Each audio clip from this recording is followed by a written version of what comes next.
And there we are. Huge group in the chat room tonight. My goodness. Welcome, everyone. That's great. Sorry I wasn't able to chat with you in the chat room. I was getting a few things put together for the last few moments there. Turn down the sound. And welcome. Welcome, everyone. Alrighty. Let me know in the chat room you can see me and hear me okay. And as always, I look a mess. I won't win any awards for my getting prepared for these live streams. Anyway, that's not what we're here for. We're here for the conversation and for the information and the sharing of ideas and sharing of links and just having some fellowship. So thank you for being with me this evening. Kathleen, I think, will be in the chat room tonight. She won't be in the studio, but she will probably join us in a moment or two in the chat room. So we have the usual crowd and a few new people in chat, and that's always wonderful. Welcome, everyone. The title of tonight's live stream is Ethnos, ethnicity. Let me jump right into, I see my wood stove is front and center. It occupies the camera more than I do. Oh well, hope you don't mind. It's kind of my version of R2-D2. A little something from a book by the title of the name of Signs of the End Times, 21st Century Fulfillment of the Bible Prophecy in Matthew. Okay? And I'm just going to read just a little excerpt from this book.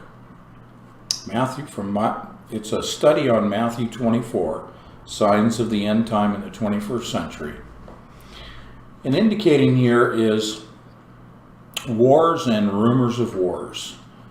The 21st century wars had never been recorded in the history of wars within the world. Ethnic groups, ethnos, will rise against ethnic group within a nation, ethnic group, will rise against nation, another ethnic group, and kingdom, country, against another kingdom. I'm reading in the parentheses here for you.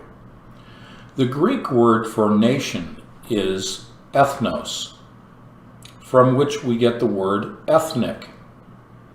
We see war everywhere in the last days of the return of Christ. Violence in every place. Violence in politics affects the world today in every place. For nation shall rise against nation, and kingdom against kingdom, and there shall be famines and pestilences and earthquakes in divers places. It goes here and it comes here. Matthew 24:7. The word divers is an old spelling of diverse, and it means many different places.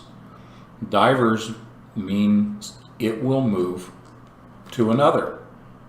Within the 21st century, we shall discover more of the signs before his second coming. We will witness the increase of earthquakes the world has never seen before. You can read the chapter on occurrence of earthquakes as a Bible prophecy fulfilled within the 21st century. Famine is recorded in Amos 8:11 and Psalm 107:34-36 and Genesis 12:10.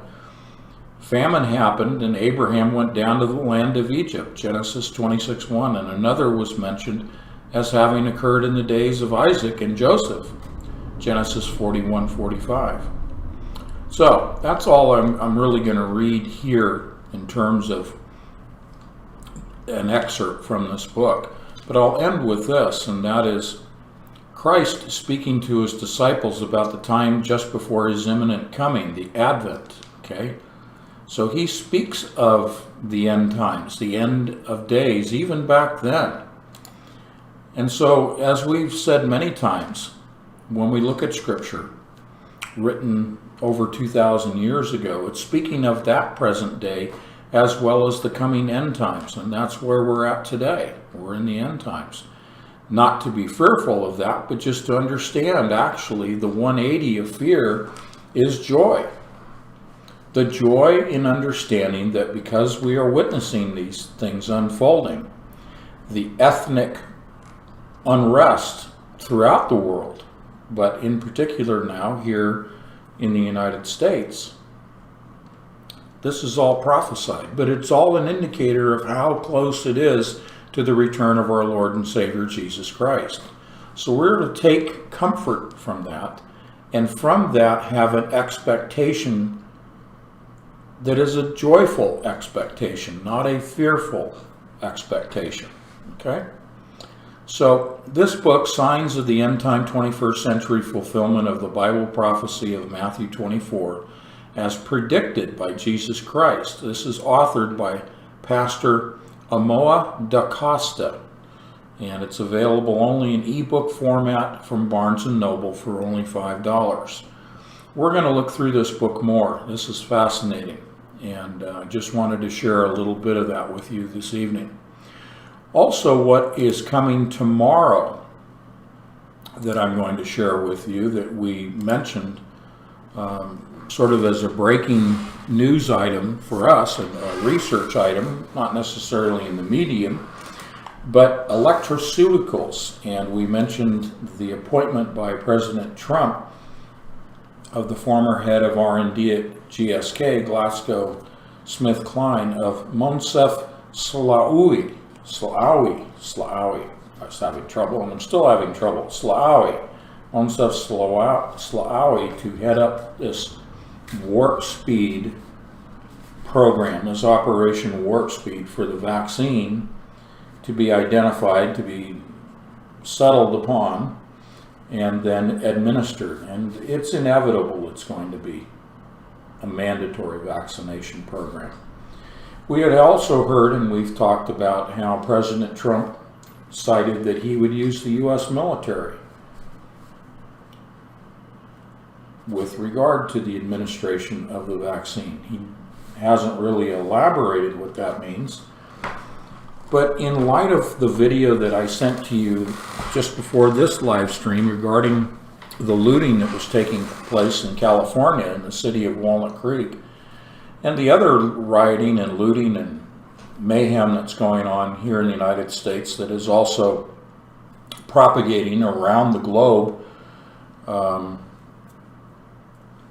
I think we would all agree that this is clearly engineered, clearly staged, paid actors, paid trainers.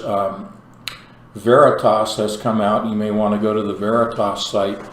I think I have one bookmarked, one item from Veritas, but Veritas embedded some clandestine reporters that are now revealing through Veritas that this whole Antifa group is quite well funded, quite well organized, quite well orchestrated and engineered, and this is spreading around the country by design. I will go to the video. I'm not going to play it here, that's why I sent it to you, regarding Walnut Creek. I'm going to talk about that just in a little bit, because that's my old neighborhood. But tomorrow, again, we will talk about electroceuticals, and Thursdays typically are Technical Thursday, and we'll get into that more technical discussion. Tonight I would like to talk about really what's going on in the country from sort of the big picture. I don't really want to get political. This is more of a sociological observation and reporting this evening. So sort of our social studies, if you will, or an examination of our society.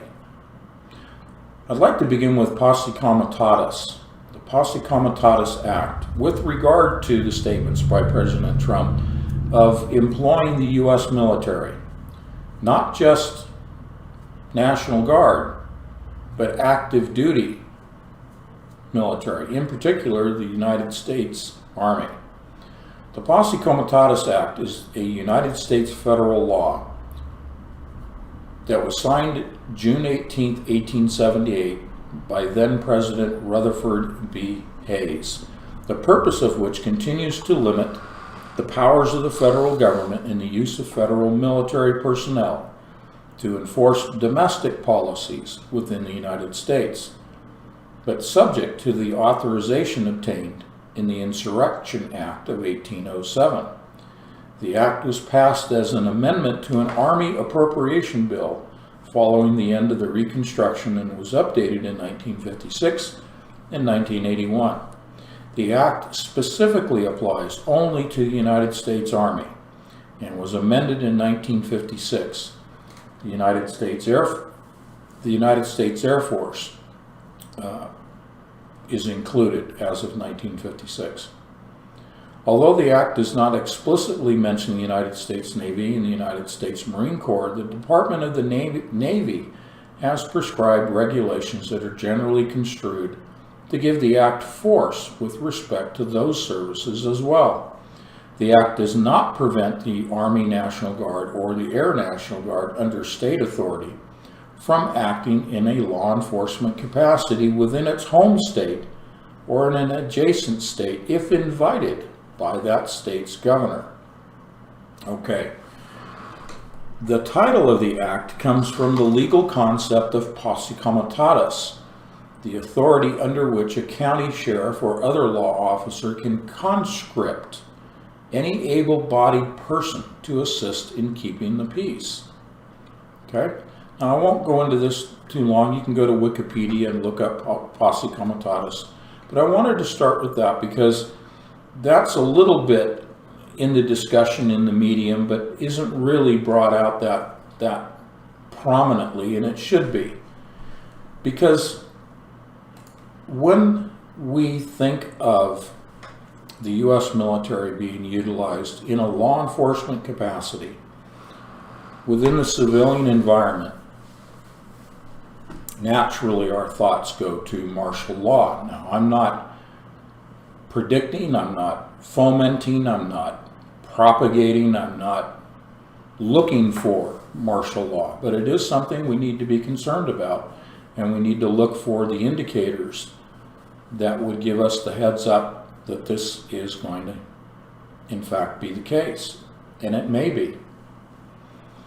I've spent some time talking to you about the economic reset and the dominoes falling before the reset. I think in order to initiate that reset, which will come about through the throwing of the switch, as I've said, by way of the U.S. Central Bank, otherwise known as the Federal Reserve. What will trigger that throwing of the switch for the debt reset will be the process of the collapsing of the worldwide global economy. But the actual collapse itself has to be finalized by the Federal Reserve of the United States. Because progressively, as I've described before, there has been a conversion of foreign debt, conversion of sovereign debts of other nations from their sovereign currencies over to the US dollar, representing their national debt. Every nation is a debtor nation. But prior to the throwing of that switch, there needs to be a catalyst to trigger the actual collapse that brings on the reset, which is that throwing of the switch for the forgiveness of all debts. Restarting from a clean sheet of paper, the global economy. And of course that rolls forward with Libra. So what's the catalyst to bring on the economic collapse? Well, I think it begins here in the United States. We are the largest debtor nation in the scope and scale of how much debt the United States has accumulated, we are the largest debtor nation on the planet. Therefore, the collapse will start here. And that catalyst, I believe, is martial law. So we need to know what are the indicators, the early warning signs that martial law is being considered and may be implemented. Well, the biggest warning that we've received to date, of course, is a statement by the president himself that he would employ the U.S. Army with regard to COVID-19 and the administration of the vaccine once it is determined which compound, what pharmaceutical agent is going to be declared the winner, the vaccine itself. I've already said many times that before COVID-19 was released, the vaccine already had been produced in quantity. So all of this is smoke and mirrors. All of this is just running up the bill for the profits of the pharmaceutical companies and their associated university research facilities. Okay? We know that this is all moving towards the microneedle array. But there has to be a catalyst to the economic collapse here in the United States, which will then roll out across the globe. Because we're the largest debtor nation, it will trigger here first, and then rapidly all of the global economies will collapse because their debts are monetized in US dollars. Okay? So the dollar will be the throwing of the switch. Collapse the US dollar, you collapse everything.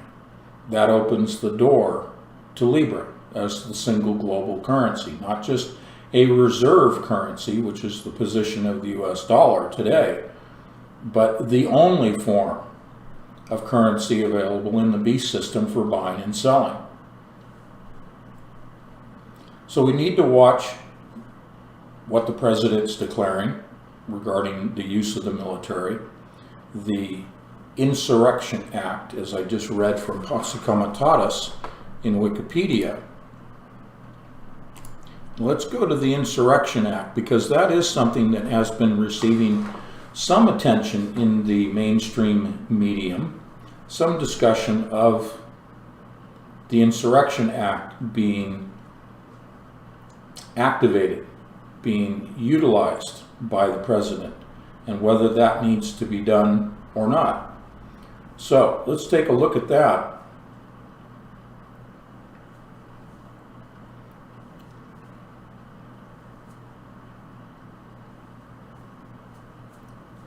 We don't need to get into military occupation. We are already an occupied state, an occupied nation.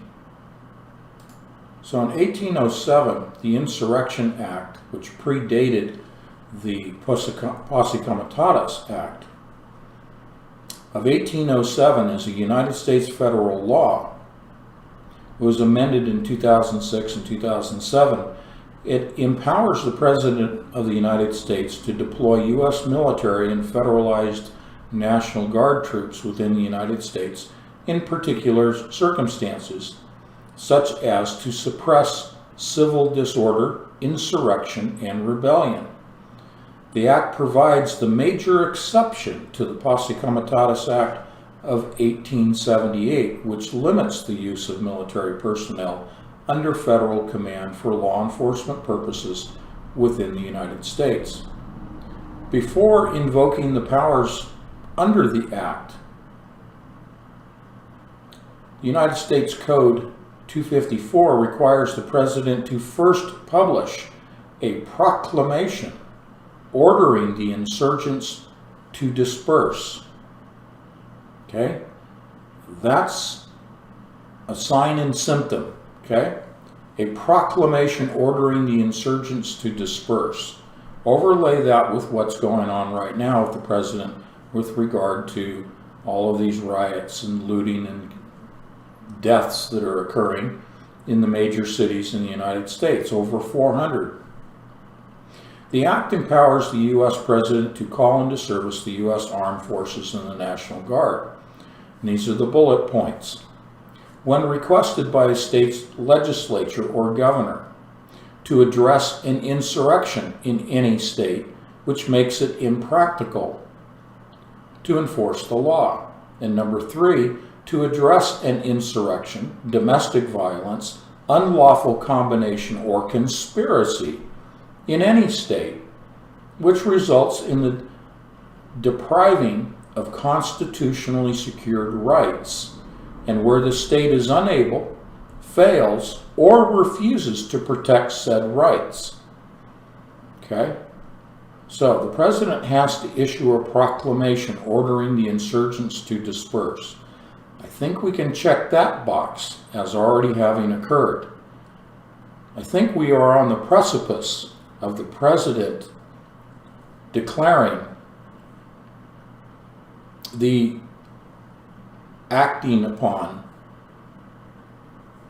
the initiation of the Insurrection Act of 1807, which will then allow him to move right into posse comitatus and use U.S. military personnel, in particular the U.S. Army, in a law enforcement capacity. Okay? So those are the things to watch for. Will he issue perhaps another more formal proclamation? Will he begin to discuss the Insurrection Act directly? Those are things to watch for. And then, of course, if he starts speaking about posse comitatus, or U.S. Attorney General Barr begins to discuss that, those are indicators, those are warning signs that the catalyst is about to happen. That if we see the U.S. military deployed, that's coming very close to crossing that red line in the sand of martial law. Okay? So, part of my job, our job, Kathleen and myself, is to give you, as your researchers and reporters, to try to give you an early warning, to give you a heads up, whether it's technology or it's spiritual, or in this case, sociological, a social studies heads up. I'd like to refer to the video that I sent to you. I won't be playing it, as I said, for copyright reasons. I grew up in Lafayette, California. When I was 18, I went to UC Berkeley, which is just over the hill from Lafayette, in the San Francisco Bay Area. So for 18 years, I lived in Lafayette, adjacent to Berkeley, UC Berkeley. Next door is Walnut Creek to Lafayette. So this is near and dear to my heart. I know this area intimately. The Broadway Mall on Sunday was overrun by looters. The Walnut Creek Police Department, while dressed in riot gear, helmets with face shields, batons at the ready, stood by while looters broke windows, stole merchandise, and for the most part casually departed with their ill-gotten goods. This is an upscale area, very affluent area. The person who produced that YouTube video, and I want to thank the patron who sent me that video, was on scene and was engaging the police verbally, peacefully but verbally, and telling the police, hey, they're robbing the stores. They're taking the merchandise, they're looting. You guys need to do something. Now, towards the end of the video, he made a very provocative statement towards the police. I will not repeat it because it is in violation of the community standards of YouTube, what he said, and I will not repeat it here. I am going to sort of casually observe his channel to see if in fact YouTube enforces their community standards laws regarding the statement that he made, the provocative statement he made towards the police, to see if they actually pull his channel down. I think if I made the statement, I think even if I repeated the statement that this other individual made from the YouTube reporting, I probably would have my channel taken down. Be that as it may, I do not endorse his provocation of the police in the manner that he verbalized to them, but I do understand what he was reporting on and saying to the police. Why aren't you guys doing anything except standing around and observing from the perimeter? You can well imagine that in the not too distant past, what would have happened in a situation like this is that the local police department, Walnut Creek Police, it's a very small department, would have gone to mutual aid and brought in surrounding law enforcement personnel from adjacent cities, the county sheriff, Contra Costa County, and they would have brought in sufficient force to stop what was going on, the wholesale looting of a mall. The malls were empty of customers because of the quarantine. Subsequent to this, that evening, Sunday evening, and continuing, I think it's until, I have to look at the date again, I think it's until the 14th perhaps of this month, Walnut Creek has initiated a curfew. Well, that's much ado about nothing and way after the fact, and the question is, why did they not act in a law enforcement capacity beyond just setting a perimeter and observing? Well, as I stated in my comments to you, in my posting of the video link, I think the local county attorney, district attorney for the county of Contra Costa County probably ordered the chief of police to order his patrol officers to stand down. It may have come from the mayor's office, the mayor of Walnut Creek. It may have come from both in consultation with one another. It's not the officers on scene that are to blame. As you can well imagine, they're following the orders that come down through their chain of command. And most law enforcement personnel today, again, you can well appreciate, are veterans.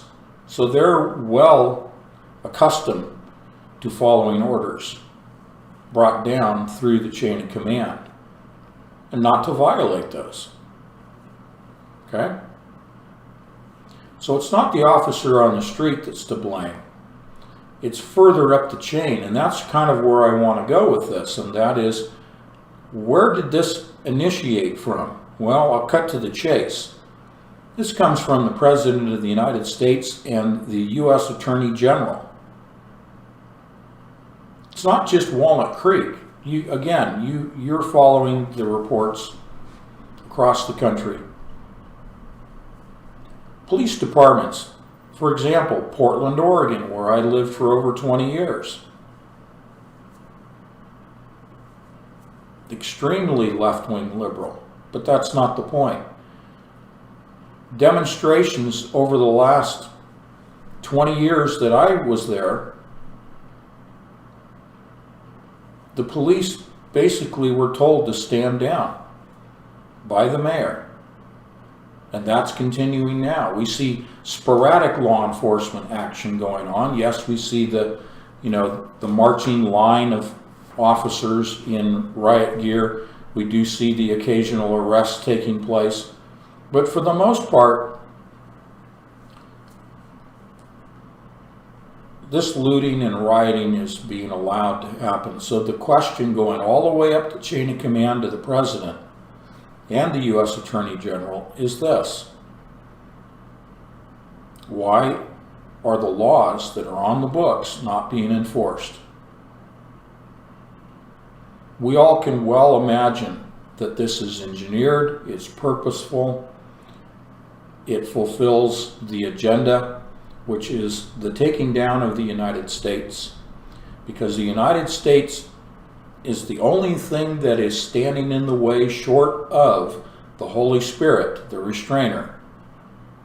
The United States, within the secular world, within the political structures, is really the only nation on the planet that stands between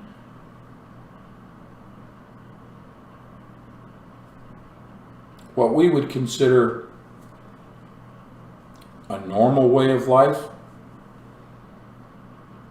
and the ushering in of the Antichrist and the New World Order and the beast system.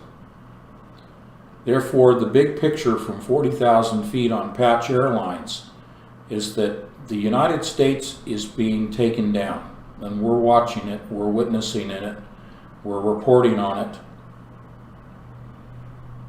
And this is happening from within. This is insurrection. This is not for the fomenting of fear on anyone's part. This is strictly reporting. So insurrection is underway. And officers on the street, like in Walnut Creek's case, are being told, do not interfere with the rioters and the looters. Even though there was a shooting that occurred, a drive-by shooting in Walnut Creek, late in the afternoon, and a young girl was wounded, I think it was in the shoulder or the arm. You know, you guys know that I worked as a paramedic for 27 years in Oakland.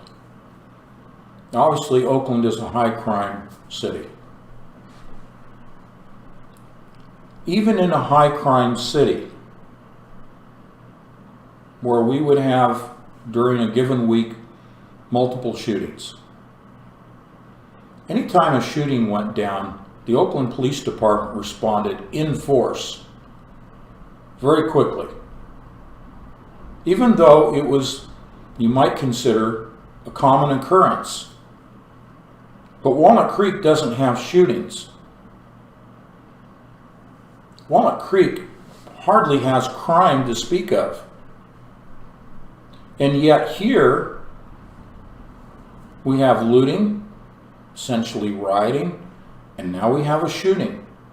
And still, there's no massive response by the police department. Yes, there's a picture of a police officer in riot gear who's applying direct pressure to the bullet wound. Absolutely appropriate. That is a response. But when a shooting goes down, typically in a small city like Walnut Creek that doesn't experience much crime, that's enough to trigger a mutual aid response, usually by the California Highway Patrol, the CHP, shutting down the adjacent on-ramps and off-ramps to the freeways and putting a cordon around the area. None of that, to my knowledge, took place. Officers were told to stand down.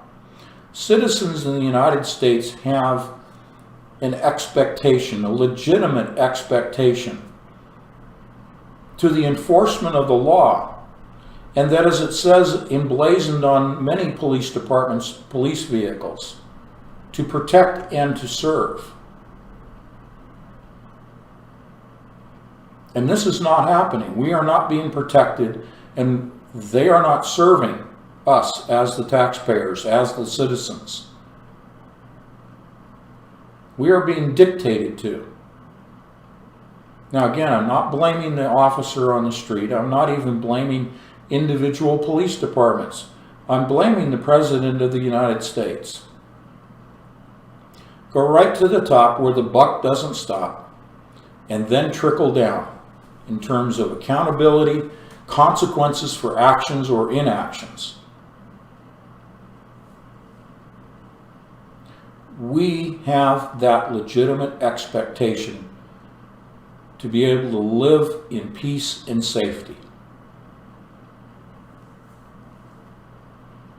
As I mentioned in my comment with that video that I sent of this looting, if I were a merchant, if I owned a business there in that mall and it was damaged and I had merchandise stolen, I would be suing the city of Walnut Creek, number one, for damages and losses. But then I would go right up the chain of command. You've seen a summons and complaint, a legal lawsuit, and you'll see defendants listed.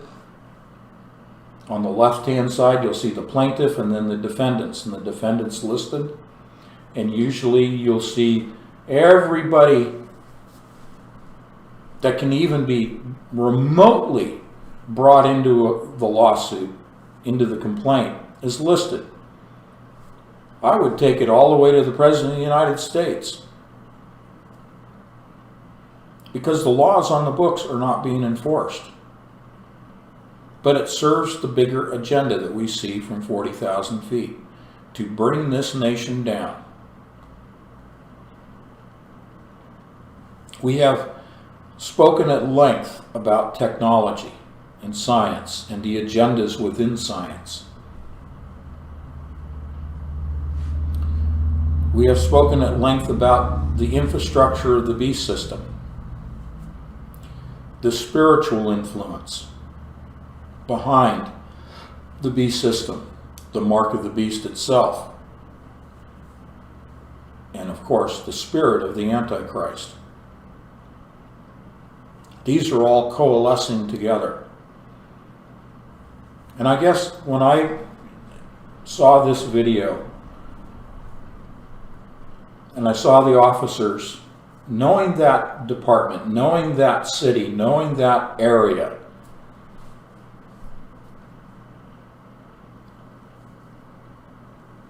it really brought it home to me that now, as Antifa has declared last week, that they are going to go to the farmlands of this country. They are going to go to Indiana and Illinois and Kansas and other places. They are going to go to those white communities. And I'm not trying to make this racial. They are. But they identified their targets as white communities in the farming areas, and they were going to burn farms to the ground and kill livestock. I don't understand why the U.S. military has not been deployed. Forget about deploying the military for the vaccine. That's September, October, or maybe January. I'm not advocating martial law, understand that. But it appears that there is an unwillingness to act on the part of the governors, or an inability to act on the part of the governors, or insufficient capability to respond on the part of the governors,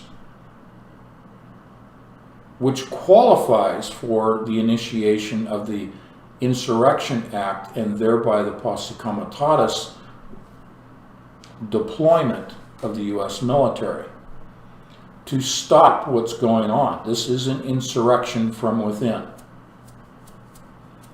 We don't need martial law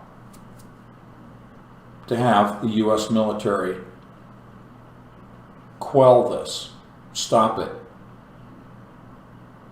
There needs to be definitive action. Yes, it meets the agenda. It's all engineered to be this way. It is all Hegelian dialectic. It is their modus operandi of problem, reaction, solution. We are in the middle of the reaction. We've described the solution before, but we're in the middle of the reaction.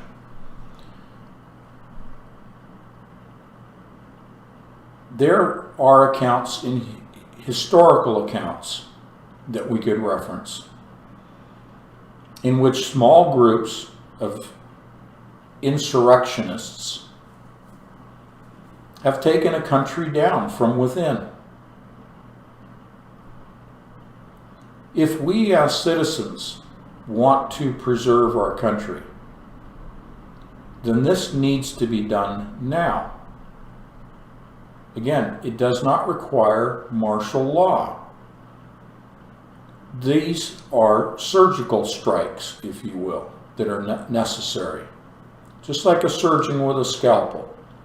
He doesn't go and just randomly cut around in the body. He goes to the point where he needs to make his incision to take corrective action. And this is what needs to be done. A place like Walnut Creek, very quiet, no crime. You know, to be a police officer in Walnut Creek is like nothing compared to being a police officer in Oakland. Okay? When something happens in a city like that, it should be an immediate clampdown. Mutual aid and the fire service, they call it surround and drown. Okay, they surround the burning structure and they drown it. Surround and drown. Well, that's basically what should be done from a law enforcement standpoint with any of these things suddenly appearing. And you know as well as I do that law enforcement has its sources of intelligence, just as the military does. And I find it very difficult to believe that the Walnut Creek Police Department was caught by surprise. They were caught off guard. Let me explain sort of the lay of the land there. And the reason that I'm spending this time looking at this little microcosm of an example is that you can pick this up and put this anywhere in the United States, in any community. Think about the nice, quiet farming community. Perhaps you live in a farming community as we do. No crime to speak of, and something like this taking place. Some small group, organized, well-funded, comes into a little farming town, and all of a sudden there's 2 or 3 barns and houses that are burned to the ground simultaneously.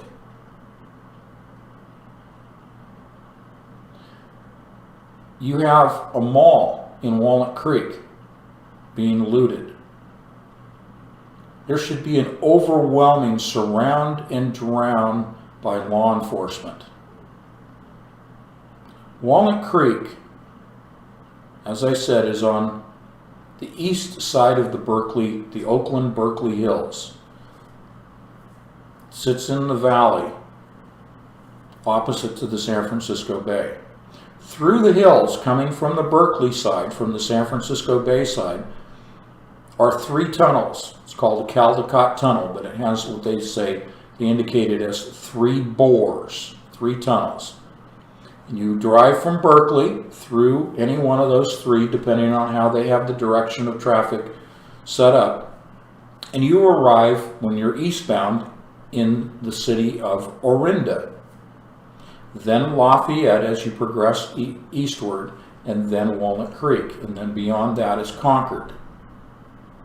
Concord, by the way, is a high crime area. Walnut Creek is not. Lafayette is not a high crime area. Orinda just doesn't even have any crime, except last year there was a shooting at a house party in Orinda. And all the people in that rented home were from outlying high crime cities. Richmond, Vallejo, Oakland, Berkeley, San Leandro, San Francisco. They rented a house. This was a gang operation. Rented a house in Orinda. The most affluent in the East Bay. Has a country club there called Orinda Country Club. They just don't have crime there. They had a massive shooting because they had a gang war. One gang came in to try to take over what was going on at the party that another gang had already set up. So that's this infiltration coming into these communities. So I'm getting to my point about Walnut Creek Police Department and intelligence reports. If I know that the Caldecott Tunnel and Highway 24 that goes through it is a major drug trafficking corridor between Oakland on the bay side of the tunnel and Concord, which is next to Walnut Creek, Concord, which is further east. If I know that as a former paramedic and knew it when I was a paramedic, then certainly law enforcement knows what goes through that tunnel.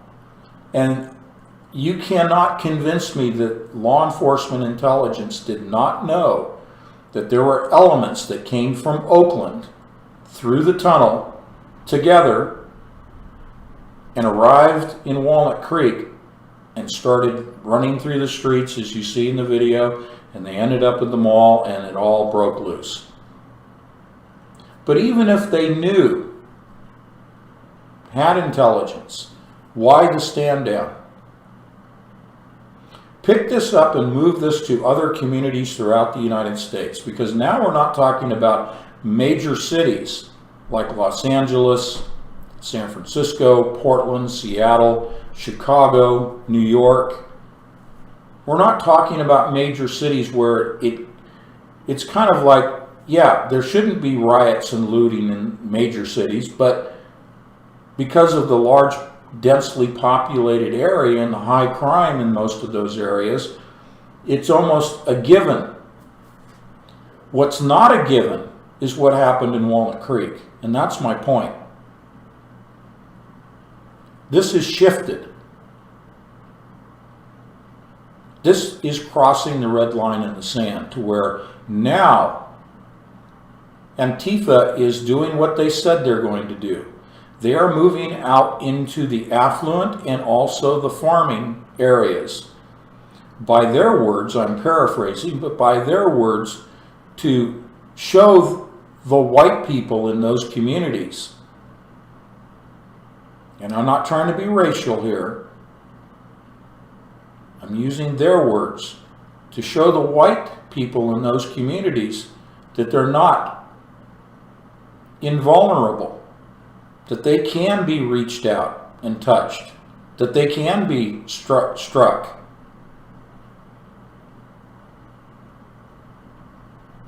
This has changed. This is why, and again, using Walnut Creek as the example, the evidence that the line has been crossed, that the low crime areas of the United States are now being targeted by Antifa and their operatives. They want to bring on martial law. They want, by their own statements, and again, go to Veritas, to their reporting, by their undercover reporters, their undercover journalists. They're training people to be protesters, professional protesters, paid protesters, how to harm people, how to gouge the eyes, how to hit the kidneys and the liver, how to hit the floating ribs and break them. Okay? And no doubt teaching them how to burn and destroy and loot. We've seen the reports of the pallets of bricks pre-positioned.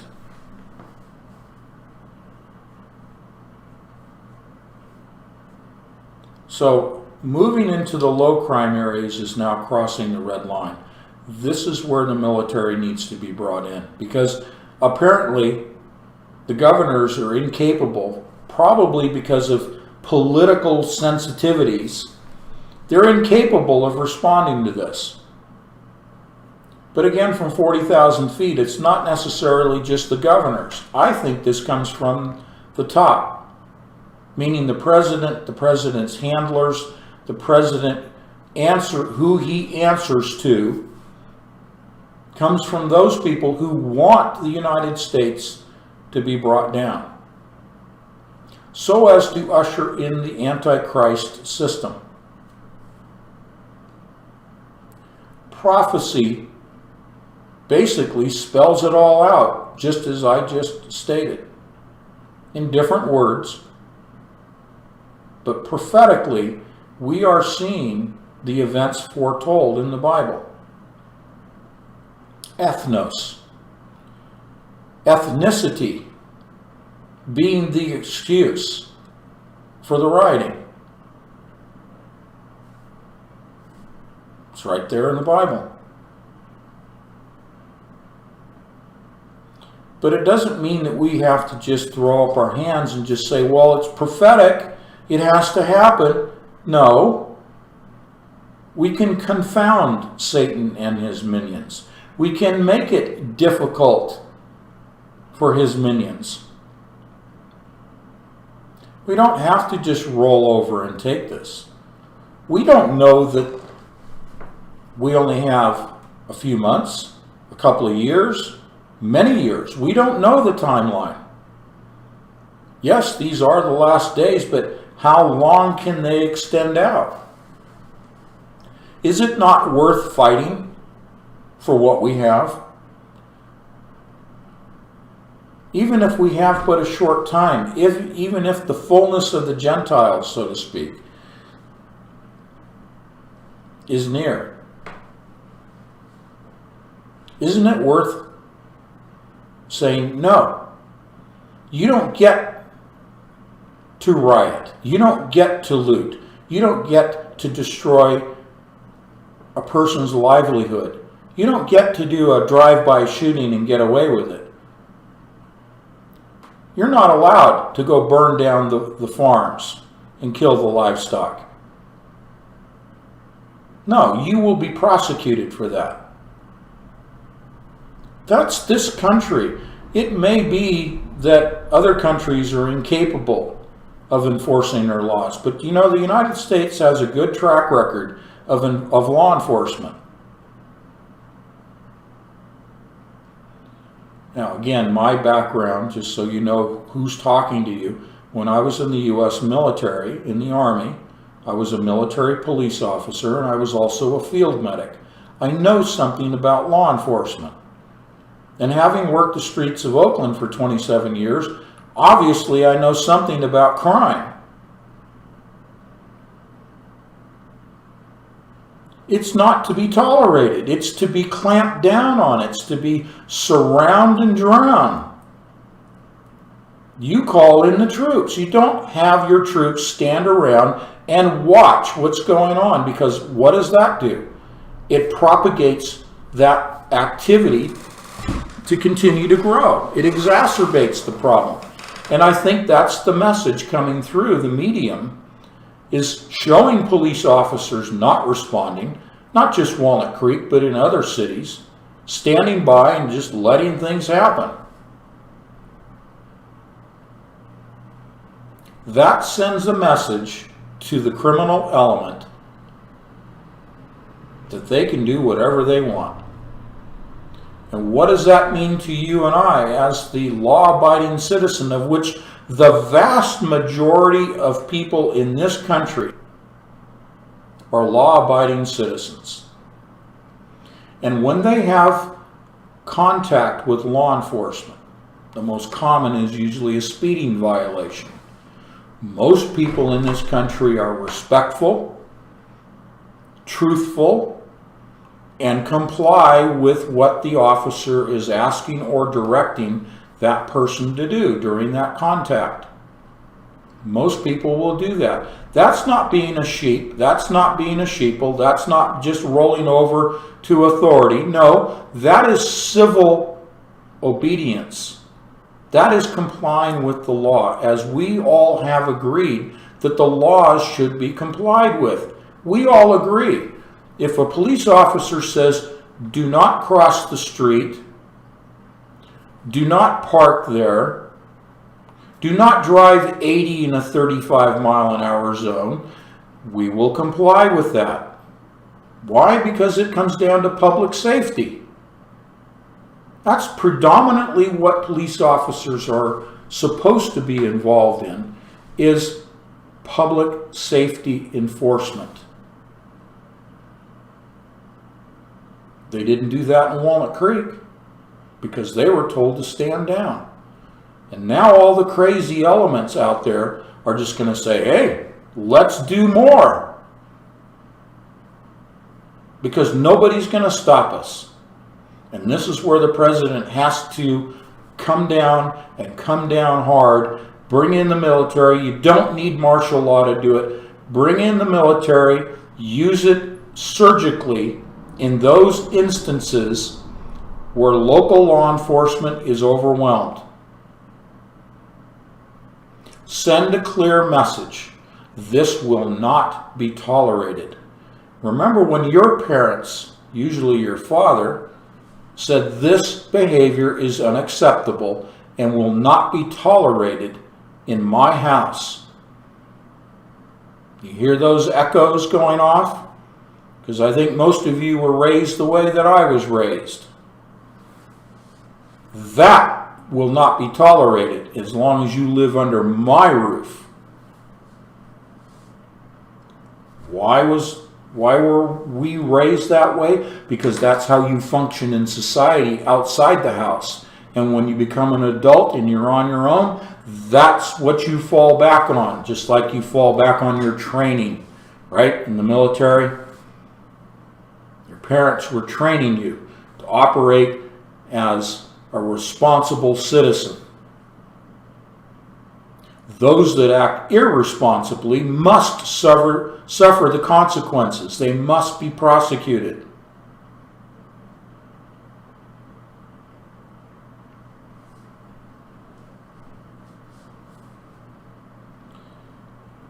It's a trap for us to fall back and say, it's prophetic, it's engineered. It's all meant to happen, even like I say, it's the Hegelian dialectic. It's going to happen anyway. Well, I, for one, am speaking out. I hope you will speak out.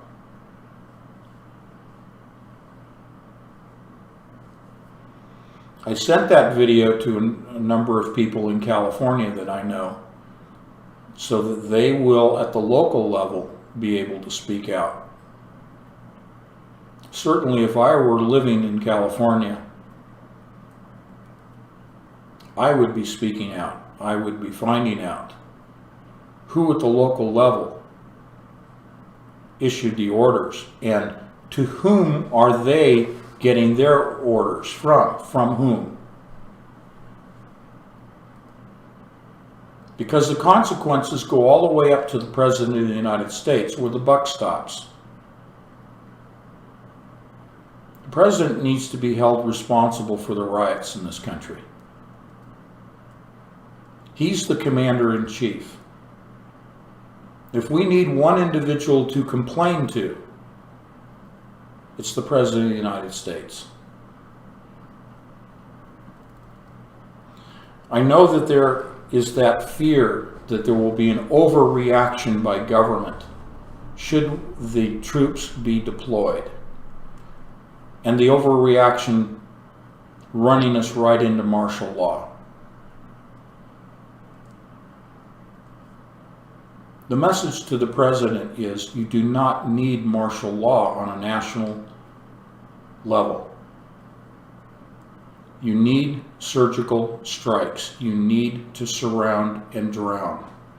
You need to send the message very clear that this behavior will not be tolerated and that sufficient personnel to enable the surrounding of those criminals, leading to their immediate arrest. In the military, it was called apprehension, and taking them to the local jail. And if they need larger holding facilities, they can certainly come up with larger holding facilities and prosecute them.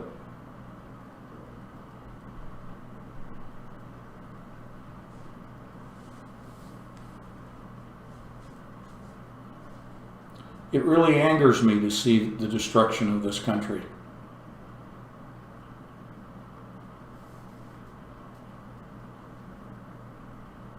I know that each of you, I know you all well enough as friends to know that you're not complacent and you're not just throwing your hands up and saying, well, it's just prophecy unfolding. I know that we share a commonality, that you feel the way that I am expressing here. I'm not looking at the chat room, but I can tell. I don't even know if my wife's in the chat room. I haven't looked at it. If she is and she's following what you're saying, I'll get a debrief from her as to what you guys are saying.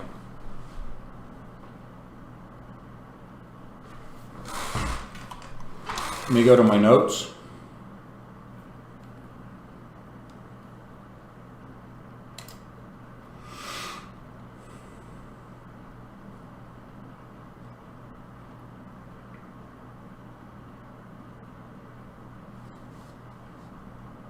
Interesting note. This is out of Wired magazine. This is dated June 10th. Across the globe, scientists are striking for Black lives. On June 10th, thousands of academics are stopping research activities to educate themselves about disparities and take action against systemic racism in science. Here we are with Ethnos again, folks. Ethnos. Since the COVID-19 pandemic has forced many researchers out of their labs and field sites, and most students from their classrooms and dorms, the process of learning about and doing science has moved almost entirely online.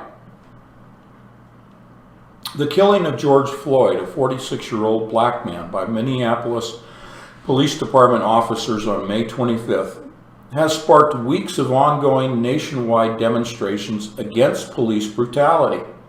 But it has also forced millions of white and non-black Americans into a reckoning with the racist systems that they participate in and benefit from. Corporations put out statements of solidarity. People posted black squares to Instagram and Twitter. Similarly, Milk with Toast messages went out from university officials to their faculty and students. But black scientists and their allies weren't having it. Quote, "We saw those and thought, we don't need your solidarity, we need your actions," said Brittany Kamai, an astrophysicist with a joint appointment at the University of California, Santa Cruz and Caltech, where she studies gravitational wave instrumentation. A native Hawaiian, Kami is one of the organizers of the June 10th Shutdown STEM to Strike for Black Lives, a call for researchers to stop their work and spend the day learning about how systemic racism functions in their fields and at their institutions, and then to draft plans for eradicating those inequalities. The event was conceived and coordinated by a diverse coalition of scientists using the hashtags Strike for Black Lives, Shutdown STEM, Shutdown Academia, and hashtag VS Village. It is aimed at people who are not working directly on critical COVID-19 related research. Okay, I won't go through the rest of this. If you are interested in reading the rest of this article, Wired magazine, the title is Across the Globe, Scientists Are Striking for Black Lives. This is to make the assumption. This author, let me see who authored this, who wrote this. Oh, Megan Molteni. Megan Molteni is the author here. And Megan is saying, let's see where she's got this.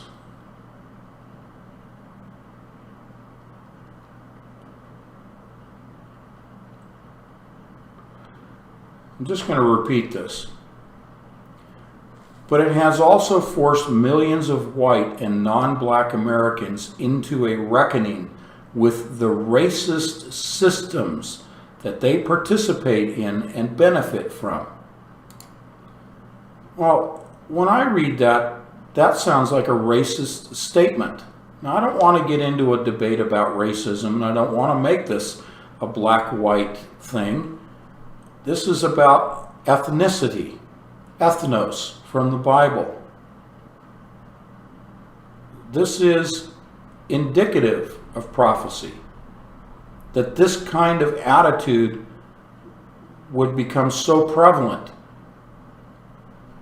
enough to cause not only the rioting that's going on, but now you have academics going on strike because they perceive an inequality between the races.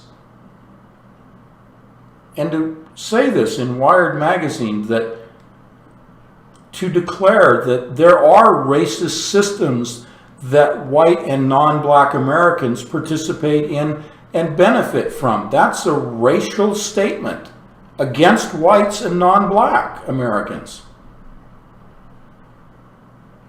Again, that's a racist statement.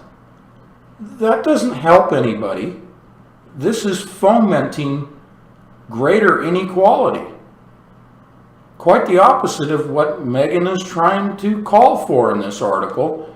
She herself should look at her own words, parse her own sentence, and look at her own racist bias in saying that white Americans and non-black Americans are participating in racist systems and benefiting from that. That's a provocative statement. It doesn't help.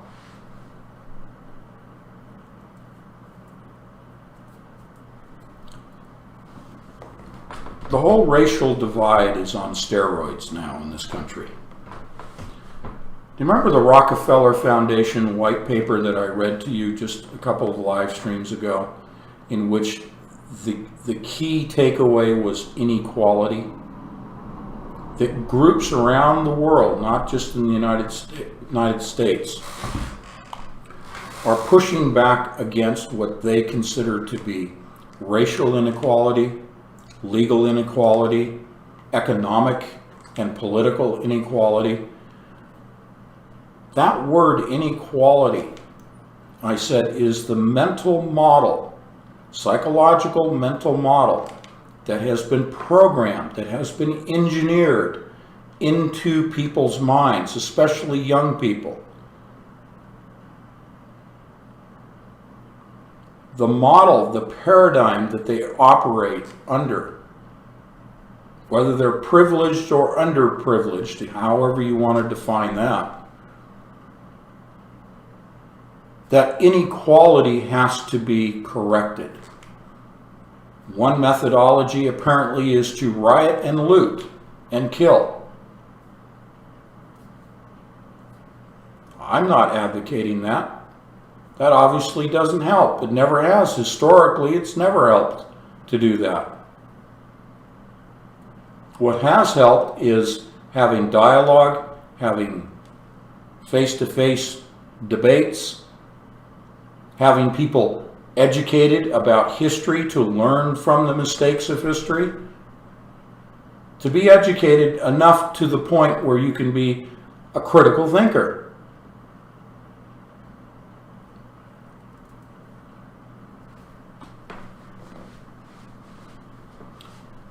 But what most non-thinking people are fixating on is that it's inequality. So where is this leading us? If the predominant within the groups that are rioting, I'm not saying the predominance of humanity, I'm saying those that are looting and rioting, if their mental model predominantly is inequality, if that's the problem, as they see it, and if their reaction is what they're doing, then what is the solution? What is the solution to inequality? Well, what has been offered by those that are orchestrating and engineering all of this? Those that created the paradigm of inequality to become the mental model within the non-critical thinking rioters. What's the solution to those that created that mental model? What's the solution they're going to offer? Well, they've been saying it for years. The one world government, the one world leader, the new world order, the single economy, the single global currency, the single leader, the single religion. Again, it's all prophetic.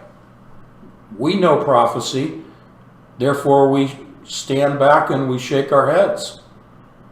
And we say, yeah, it's unfolding prophetically as it's written. But it doesn't mean we have to be silent about it. We don't have to be just the observers. And it doesn't mean we have to go out in the streets ourselves. It doesn't mean that we have to do anything more than just speak to those that are in our sphere of influence. Our family, our extended family, our friends, our co-workers, those that you normally have dialogue with anyway, you can reach out to and share what I'm sharing with you. That these non-thinking individuals have been programmed with the word inequality, which leads to the solution being presented of the New World Order and all that that encompasses. Those that have engineered this will begin to put out there, here's the solution. It's their 180 of inequality, their solution to inequality. And everybody's going, oh, good, there's a solution to the inequality. Well, you know what it is? The starting point? It's the debt reset. Most people are fixated on financial concerns. And rightly so. We all struggle with our finances. So to appeal, just as how the blockchain system, what I've called the infrastructure, the B system, how was blockchain sold to the masses? Cryptocurrency. See, financial. Financial appeal works very well. It built the blockchain system. So financial appeal within the paradigm of inequality, which for most people is financial inequality. Remember, they've been fed, underbanked, underserved. ID 2020, everybody needs an individual, unique, verifiable digital identity, right? So in that discussion is the underbanked, the underserved. See, that's an inequality, financial inequality. They've been fed that, fed that, fed that. So the primary type of inequality under the heading of racism and ethnicity, ethnos, under that banner of racism really is the financial inequality that they've been indoctrinated to be sensitive to. So the solution that is offered is, well, if you feel that financially things aren't fair, they're unequal, then we're going to create a level playing field for the world. Everybody's going to be the same because we're going to eliminate all debt and with it all forms of currency, including cryptocurrencies, because that would be unfair. Because there are those privileged ones that participated in cryptocurrencies.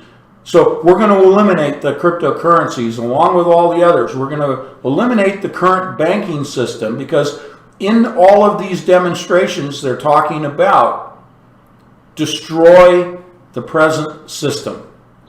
Tear it all down, man. When I was a kid in the 60s,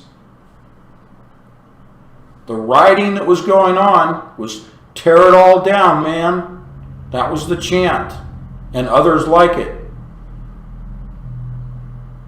Okay? Tear it all down, man. Same thing today. So to appeal to that surge, that energy, that desire to tear it all down, and to reach some form of equality, primarily financial, they will collapse the economies, go to a debt reset. All the non-critical thinkers will be clapping their hands and cheering and going, yeah, the system's been torn down, those terrible bankers. All those privileged people who owned the stores and had all the wealth and affluence, they're all taken down. Everything's taken down. There's no more debt. Well, you know what the flip side to no more debt is? The 180 to no more debt? It's no more assets either. When there is a debt reset, it wipes out assets and liabilities equally. And the non-critical thinkers will cheer and say, wow, the wealthy people are all taken down to our level. Well, even the people that are out there rioting in the streets, they have some level of economic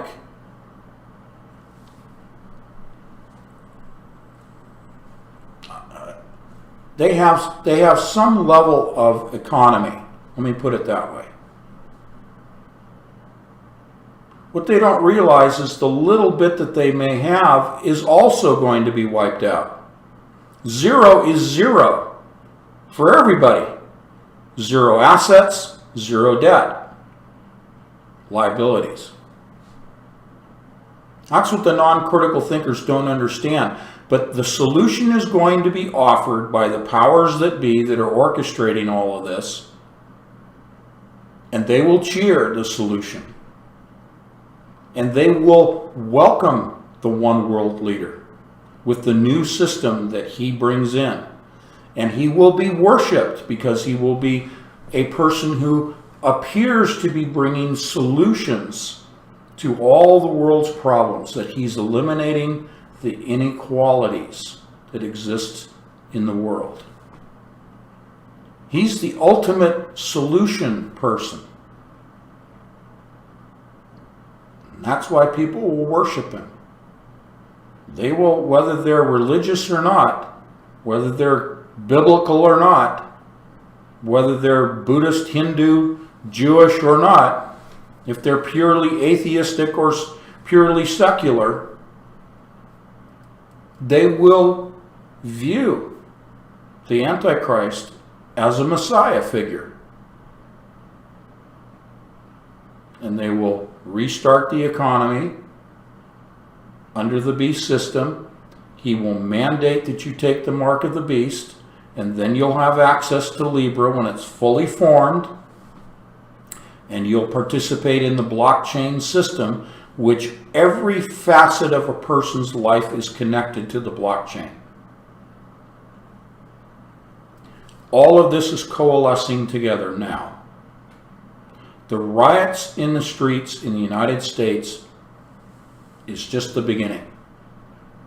But again, we can pray against this. We can make it difficult for Satan and his minions.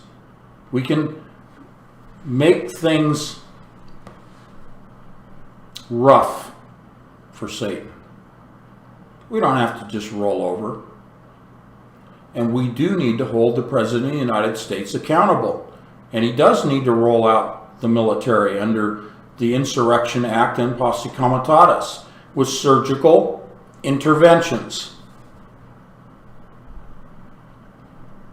The unfortunate thing, the reality check is, it'll be heavy-handed. Once the military is applied, it will be heavy-handed, and it will be martial law.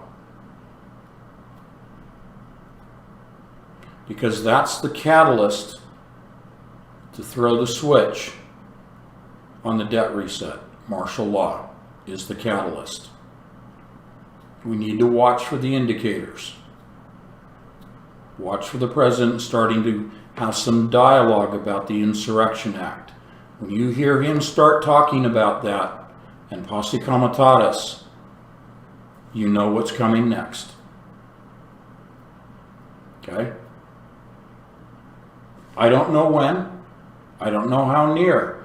But if these riots continue, and if they start hitting out into the what we call the heartland, and we start seeing farms being destroyed and livestock slaughtered, killed off, we start seeing places like Walnut Creek, California, being overrun and the police standing by and taking no action because they're under orders to stand down, you know we're coming very close to the Insurrection Act and posse comitatus and then martial law.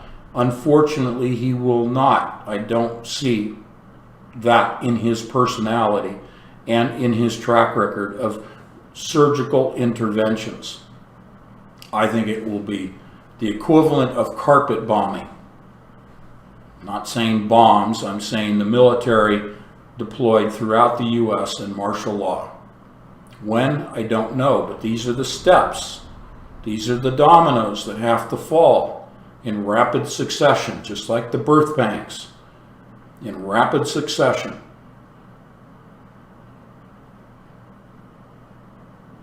Okay.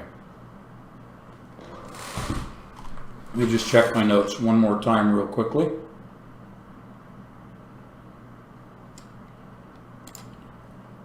I always have a lot of articles, but I don't always cover all of them because sometimes it just isn't appropriate.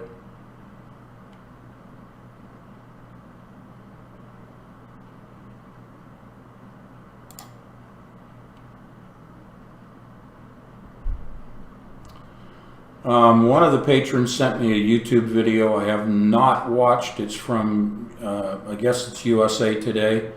The coronavirus vaccine by summer could be rolled out by next summer. Now, I'll have to watch this. I don't know if that's summer of 2020 or summer of 2021 when they say next summer. It's probably this summer, 2020. I agree with the patron. They keep moving the date up. Yeah. Well, it's warp drive. It's warp speed. It's the warp. Operation Warp. Okay. So, I think we're going to leave it at that. I'll take a look at the chat room. Again, tomorrow, Thursday, will be Technical Thursday. We'll talk about electroceuticals. Let me see what is going on in chat. To go to my laptop here. High-tech setup we have here. Yes, indeed. Okay, well, I see Kathleen's in there. Good. I'd like to take just a few minutes for questions. And if you do have questions, if not, we'll end a little bit early this evening. We don't always have to go the full two hours. George is saying, man, 90 minutes flew past. Well, good. I'm glad you enjoyed it. Here comes the big question from Andy, huh? Let's see. Let me get some water while you guys are putting together your questions.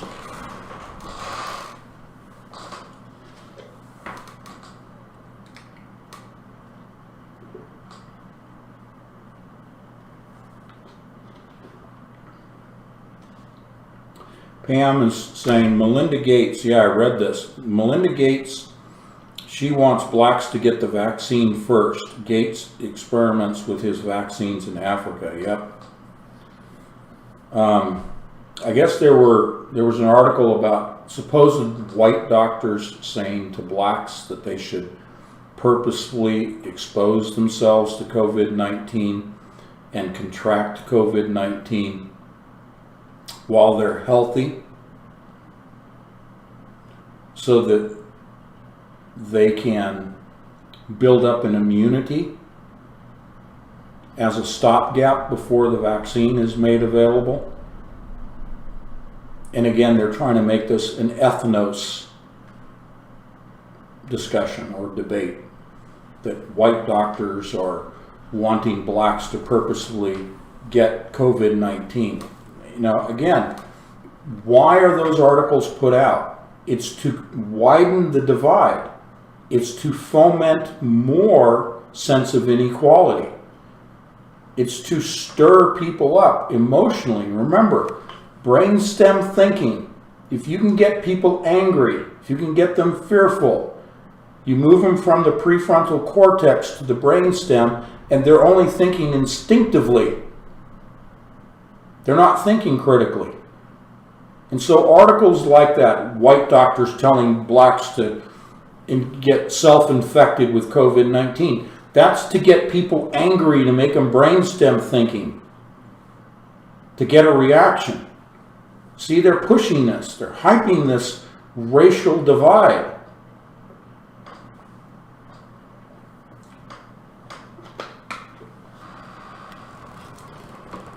But people aren't seeing this. I'm not talking about blacks. I'm not talking about non-black Americans. I'm not talking about white Americans. Just talking people in general who don't stop and think carefully, think independently. They don't realize when someone is trying to program them, when someone's trying to manipulate their thinking, when someone's trying to provoke a reaction out of them rather than provoking them to critical thinking. So that's a whole different formula. All right. How will people earn money in Libra? It's like a point system, question mark. You follow the plan, you earn money. Okay, so great question, J.I. I know you're a relatively new patron, so let's do that. Let's talk a little bit about how people will earn money in Libra. We've presented this in the past, but I'm happy to repeat it. The blockchain system is the infrastructure of the Sentient World Simulation, SWS. SWS is run by Palantir Software. This Sentient World Simulation, every person in the software is represented as a node in the computer. They're also given a name, an avatar. That avatar can be reproduced up to 100 times in the simulation. And those avatars will go out and perform work. They will perform tasks that are assigned. Those avatars earn cryptocurrencies, which then go back to the human's bank account, so to speak, back to their Libra account. That's how money will be earned. But also remember the patent that I shared with you a couple of issues ago in Entangled Magazine, 2 months ago, the Microsoft patent, in which a person who is monitored by a computer, first given a task by a computer. The example in the patent was, if you are given the task to watch an advertisement online, the computer will monitor your eyes, monitor your brain functions, to determine whether you are actually watching the advertisement all the way to its conclusion. If you do so, then you are awarded a cryptocurrency by the computer system. But understand, you as a human are tasked.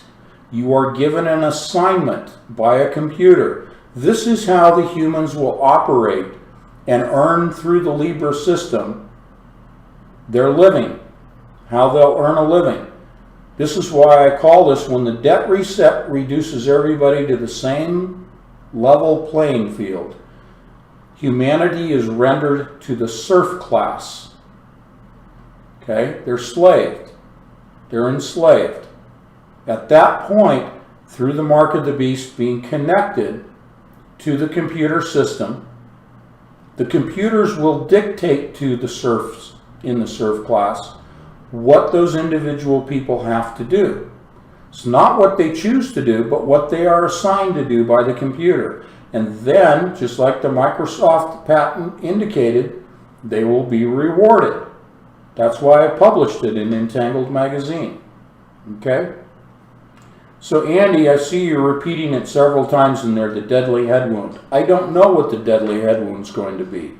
It could be a stab wound, it could be a sword, it could be a bullet to the head. I don't know, Andy. In my reading of Scripture, it doesn't give me enough information, only that it is a deadly, what would be considered a mortal head wound, that the Antichrist figure survives. And it's a miracle. And the world stands in awe and wonders at how the Antichrist survived a otherwise mortal wound. I don't know what form it's going to take. I don't know what the actions are going to be. That's as far as I can go, Andy. Okay? All right. All right. So, what are we asking? What's going on?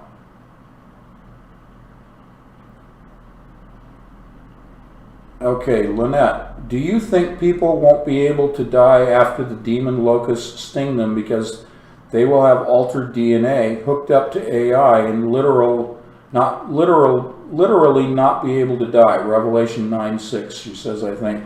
Yes, again, I know you're a relatively new patron, Lynette, so I'll cover it again. Happy to do that. For 5 months, people are seeking death. Yes, they are tormented by the locust stings. Okay? For 5 months. They've achieved what we've described as a somewhat form of immortality. Because no matter what method they choose, and do this multiple times to try to kill themselves, they're not able to die. Even though they're seeking death, they won't find it for 5 months. That's a limited form of immortality. That is a result of taking the mark of the beast. It is the changing of the DNA. That changing of DNA, remember the scientists we've been presenting for years, the agenda scientifically is to achieve immortality through DNA modification, and also the transhuman agenda of uploading the consciousness into a computer. So they are seeking immortality on multiple fronts and multiple levels. And yes, taking the mark of the beast changes a person's DNA such that they are no longer found by God in the Lamb's Book of Life. And that changed DNA condemns their soul to hell for all eternity. And while they are still alive, it condemns them to 5 months of torment, such that they seek death and will not find it. And that is an outgrowth of their DNA having been changed. That's what they're seeking. They're seeking immortality. And in a way, they're going to find it. Okay. Nope, Lynette, you don't need to worry about repeating questions.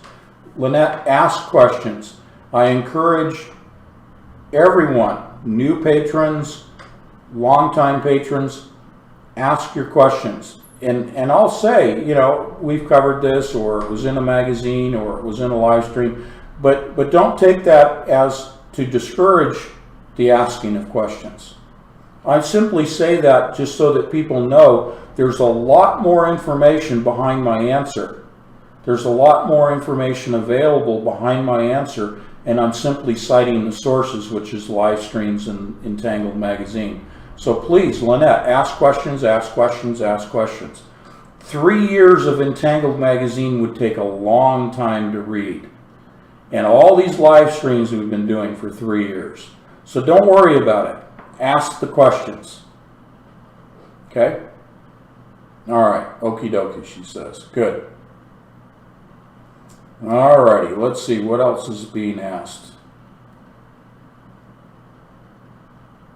I love questions because I never know what is going to be presented. It always takes me in new directions of thought. Rudolph is asking, why do you name your magazine Entangled? It means something that entangles, confuses, or ensnares. Excellent, Rudolph. Excellent, excellent, excellent, excellent question. Okay, so Charles, hold your question. Well, I'll answer Charles' questions real quick. Do you have any ideas for things to invest in before when cash becomes worthless? And Charles says, I know you said food, and I am going to continue to say food, because the caveat is, and the legal disclaimer is that I am not a licensed financial advisor, and I cannot provide financial advice in a public setting, okay? But I can say invest in food, okay? Now, let's go back to the question, why is Entangled magazine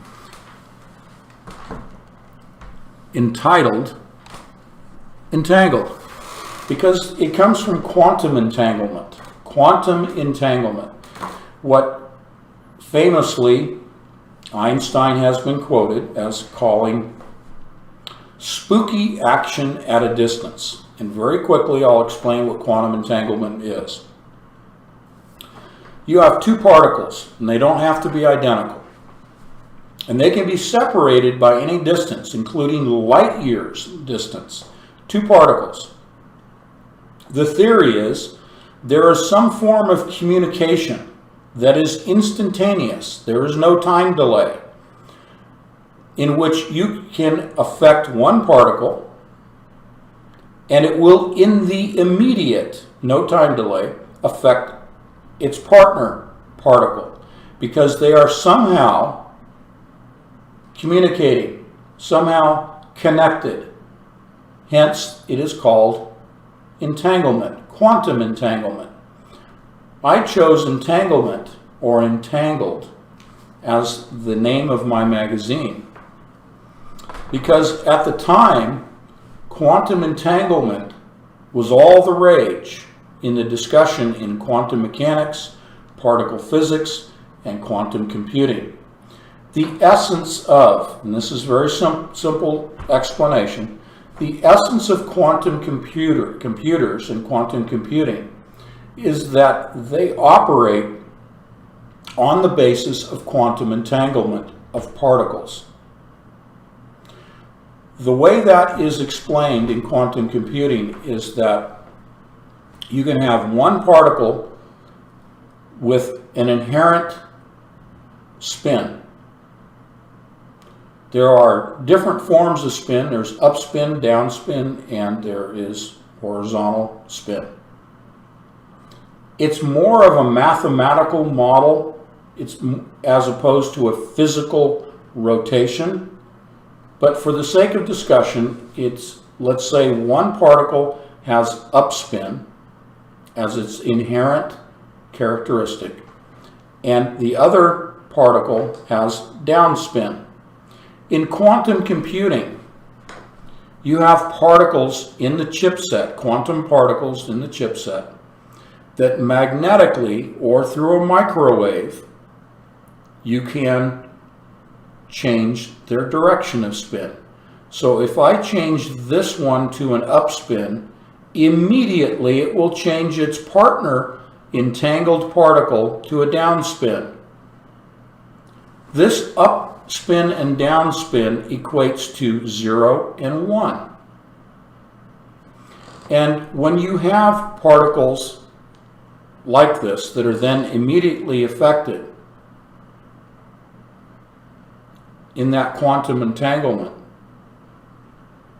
there's a transition phase in which a 1 can be a 0 at the same time, it's a 1, and a 0 can be a 1 at the same time that it's a 0.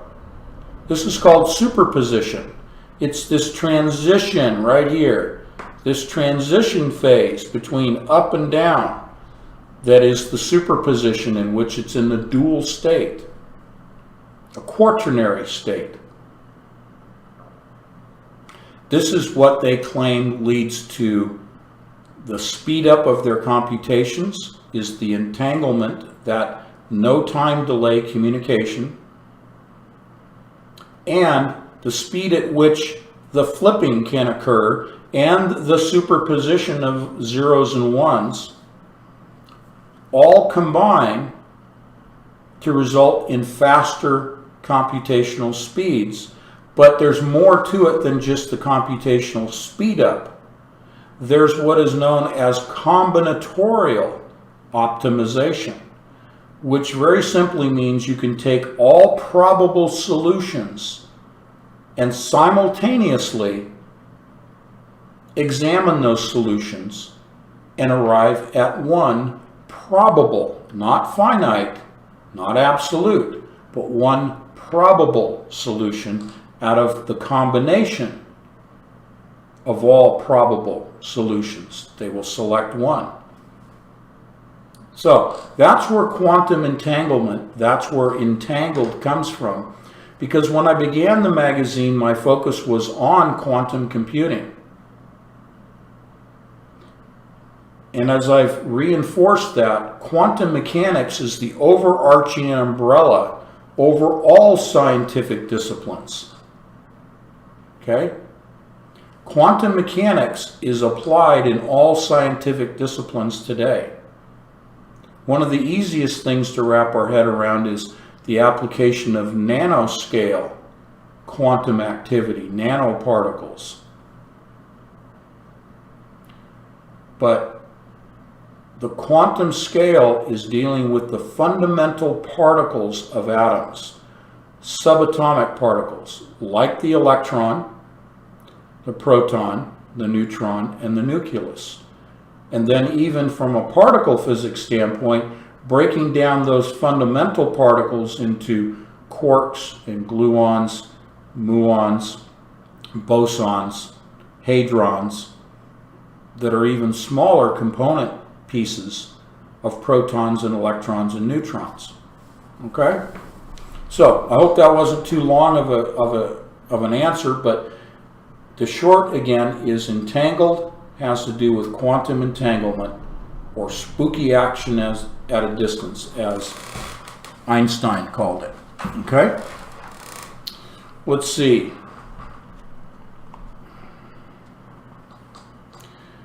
Loyalty's asking, Anthony, is quantum entanglement, quantum computing, what is the relation? Let me grab the mouse. This is jumping on me. Hang on, LA. I'll get to your question. Okay. Is quantum entanglement, quantum computing, what is the relation to Planck's constant? Do you believe God created the universe backwards, with us moving towards the end destination, which is heaven? So that's from Loyalty. So let's take that apart. Planck's constant. Well, Planck's constant is multifaceted. This is an agreed upon set of measurements. Planck's constant. When you see the complex equations being written on the chalkboard or in a computer, and all the different symbols that are being used, Greek symbols quite often, okay? Those are shorthand symbols rather than writing out the underlying principle or agreed upon law that symbol represents. Those shorthand symbols represent many examples of measurements that are considered Planck's constants. So you have a constant of time, constant of gravity, a constant of size. And when we talk about size, Planck scale size, we're going all the way down to the smallest division that man has agreed upon. In other words, you can take an atom and split it and go even smaller to fundamental particles, and split the fundamental particles like they do with protons at CERN, and go to hadrons and bosons, as I said. But as you divide those fundamental particles and their constituent particles, you can only divide so far. And you finally reach the smallest point of division, the smallest scale, and that's a Planck scale. From there, you can build up, because you've agreed upon a foundation as the smallest measurement. And this is what quantum mechanics is based upon in terms of measuring size, scale, and time are the Planck constants. And going back to the equations, those are all representations of Planck measurements and scales and agreed upon standards, Planck standards. Those symbols typically represent, and therefore you could call it a Planck equation. Okay, I hope that explains that. Let's see. Alrighty, let me go back. And Lynette is at, I wonder if we will understand things fully like quantum physics once we are renewed by our Creator, or we may care less. Alright, so I'll get to Meredith's question in just a second, Kathleen. Excellent point, Lynette, because you hit on something that Kathleen and I were talking about a couple of days ago.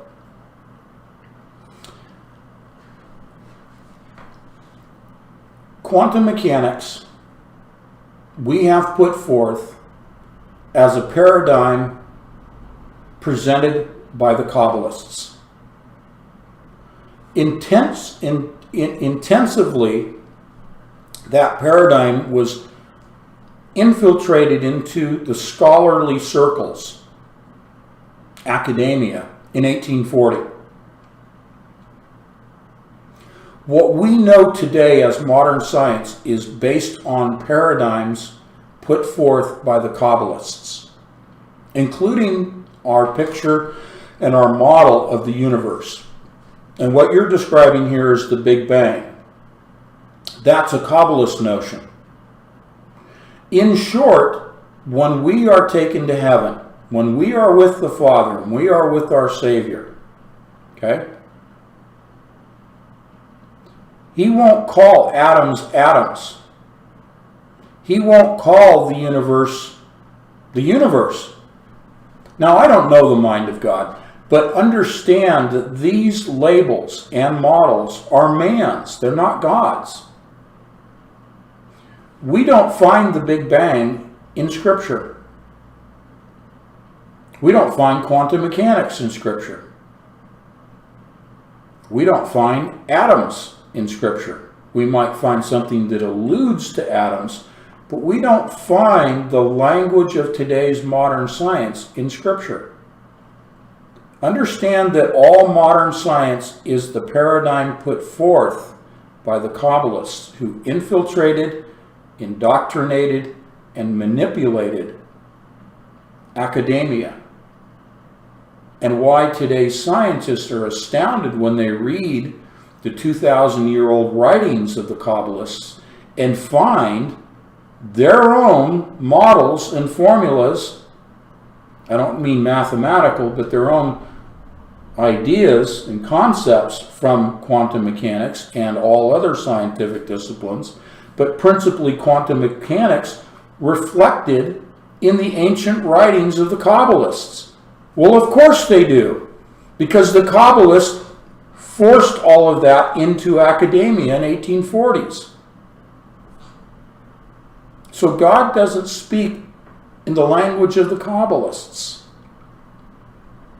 And therefore, quantum mechanics is irrelevant when we get to heaven.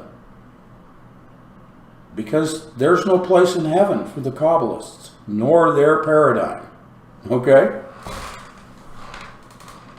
Let's see. Okay, Kathleen. Meredith has a question. What happens to home ownership? I know where this is going to, because we've discussed this ourselves. Let's see. The chat room keeps jumping, so hang on, guys. It jumped on me. Let me get to it.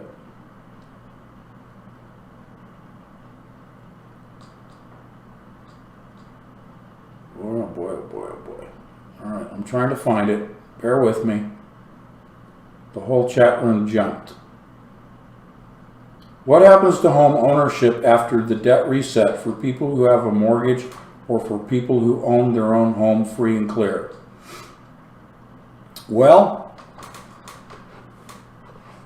I don't know absolutely, but if all assets and liabilities are zeroed out and you have a home, the question comes, who holds the title to the home? The bank or you? If you own the house free and clear, practically speaking, intuitively, I would say you hold that. But is it considered an asset? Let's say in former times, before the reset, it was worth $300,000. Does that mean that post-reset, you still have something that is valued at $300,000? I think the value goes away. The value goes to null and void. It goes to zero. But the physical possession of the home, if you owned it free and clear and not the bank, I think the physical possession of that home would remain yours until the authorities decided. Remember what happened in Russia following the Bolshevik Revolution. Property was redistributed. Homes were taken over and became communes and became hostels, if you will. Multiple families living in somebody's home. I would anticipate that happening. So whether you are going to have physical ownership of your house after the reset is a good question. And I would say that it is unlikely that you will own it by yourself, that you will even be considered the owner. It's socialism. It's redistribution of property. And therefore, you lose all sense of ownership because you're not considered an owner at that point. Now, in the case of holding a mortgage, the mortgage is gone, but then the question is, who owns the house? The bank or you? Well, it goes back to what I just said. In socialism, which is the direction this is going, under fascism, but in socialism, there is no private property. So, I don't think we need to worry too much about this. This is under the beast system, okay? Okay? But it's a fair question. Let's see. Charles, do you have any ideas for things to invest in? Okay, I already saw that one. Let's scroll down, and I saw there were a whole bunch of other ones below that. Pam, question. Boy, try to hold this thing. It jumps. Bear with me.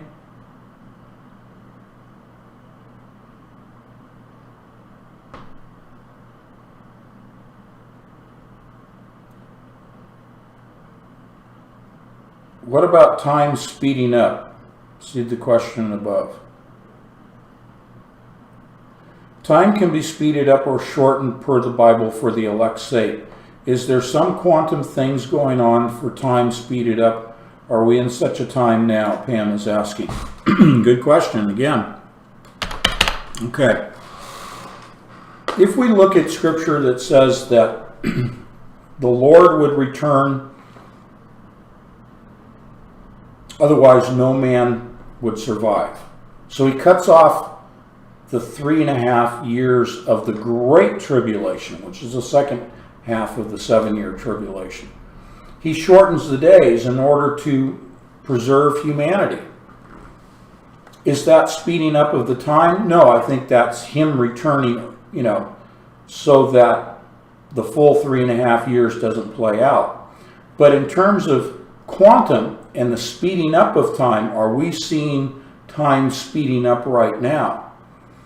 Well, when Scripture talks about the birth pangs and that they come stronger and closer together, we could say that is a form of time being sped up.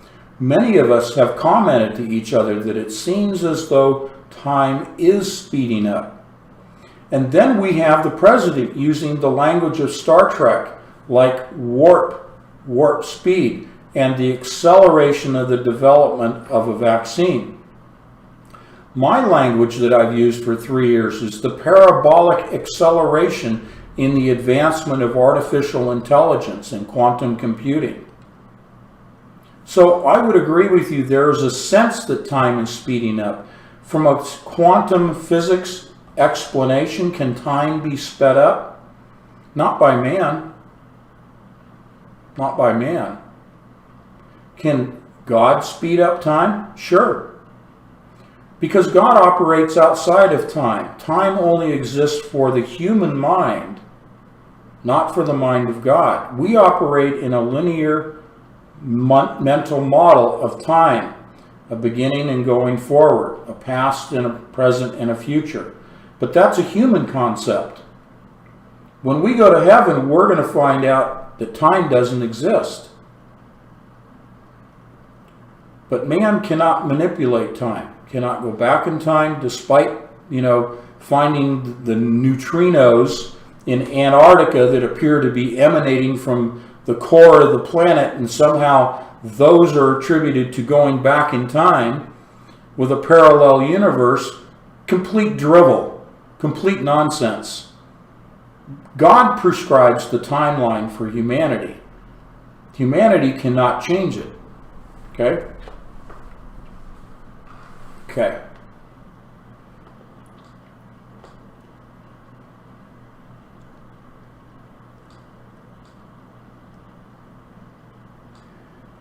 Sector 16. Anthony, your thought on Prince Charles announcing through the World Economic Forum.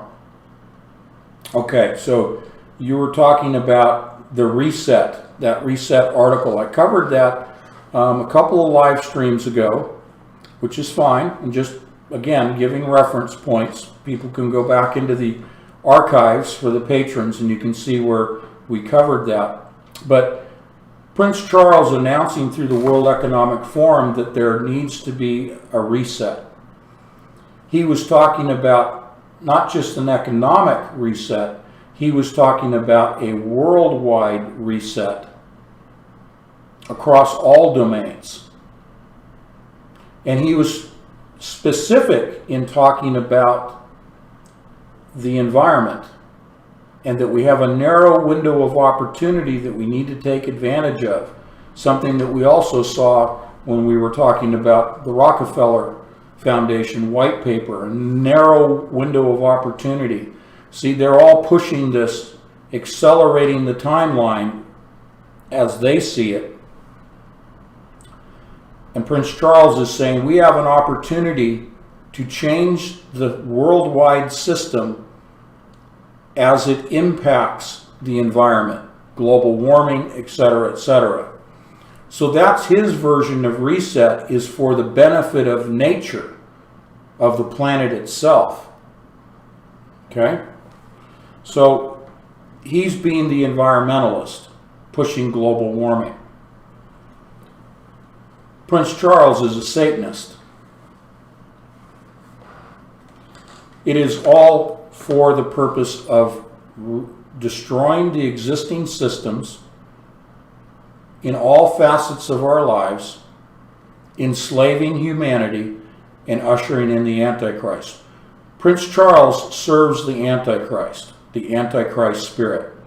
So he wants to do everything he can to take down the present system and replace it with the Antichrist system. All right, let's see if I can scroll down here. Okay, Andy, quantum entanglement, enabler of the Mandela effect. The Mandela effect I have called quantum pollution, as an after effect of quantum computing accessing forbidden information by communicating with fallen angels, what Gordy Rose calls accessing parallel dimensions and extracting resources from those parallel dimensions, and they have demonstrated in past writings from D-Wave Corporation, D-Wave Systems itself, that they were inserting into these, quote, parallel dimensions 100% of energy and receiving back 110% energy. That 10% greater energy they were receiving is what Geordie Rose described as extracting resources from parallel dimensions. That translates to receiving forbidden knowledge from fallen angels that then causes a pollution of our reality in its effects. And the Mandela effects themselves that we are aware of is just the tip of the iceberg of the effects that are actually occurring throughout our reality as a result of forbidden knowledge being provided to man through quantum computing. And this is ongoing because the computers don't stop. And the Mandela effect is only that which we are aware of. There are other changes happening as this forbidden knowledge is applied through science. That includes DNA modification, artificial intelligence, the advancement of quantum computing itself, cryptocurrencies, building out the blockchain. All of that infrastructure of the beast system represents forbidden knowledge. That's the wider portion of the iceberg of the Mandela effect. Mandela effect isn't just the things that we see that have been changed and manipulated. That's only the beginning. The rest of the Mandela effect are things like blockchain. Okay? All right.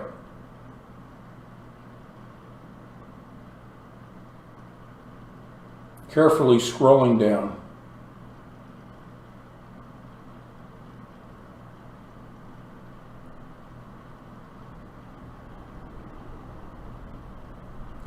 Will the D-Wave 5000 model be able to open the abyss, or was it a higher model needed?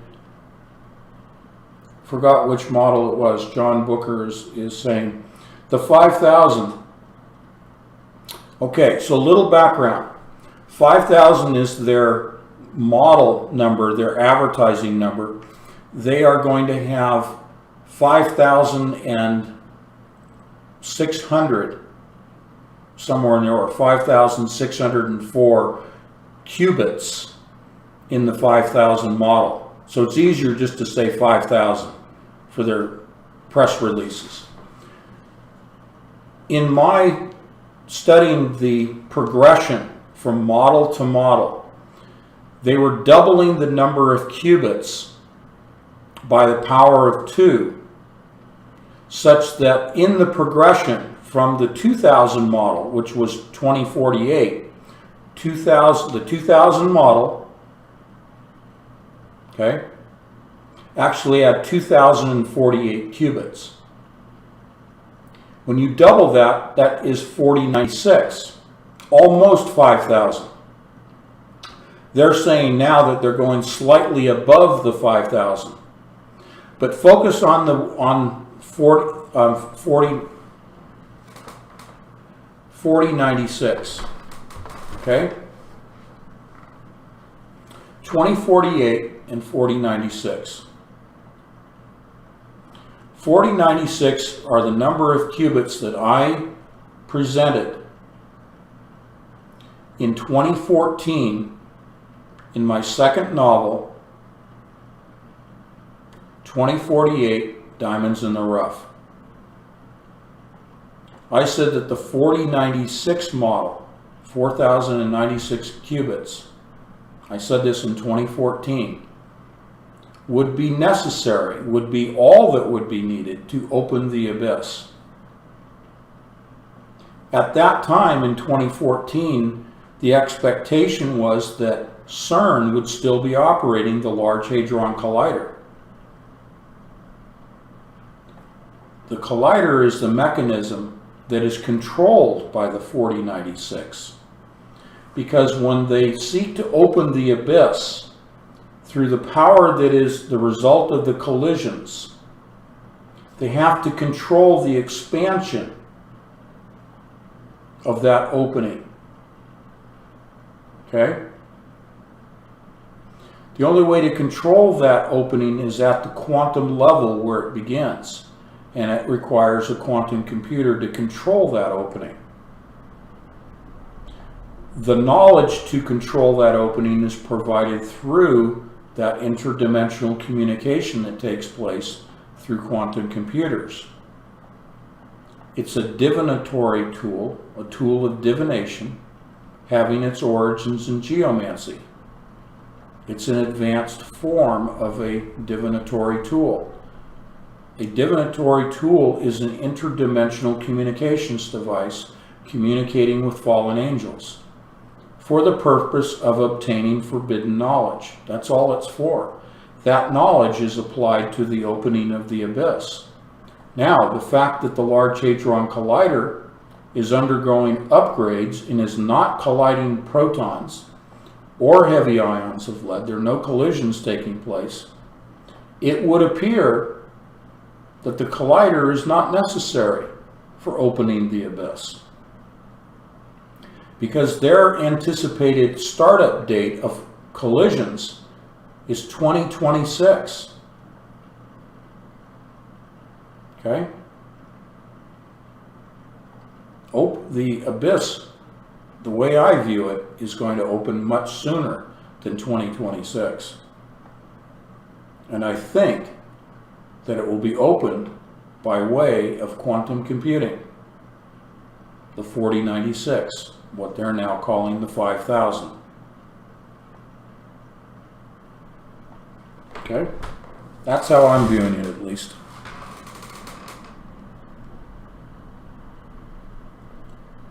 Okay.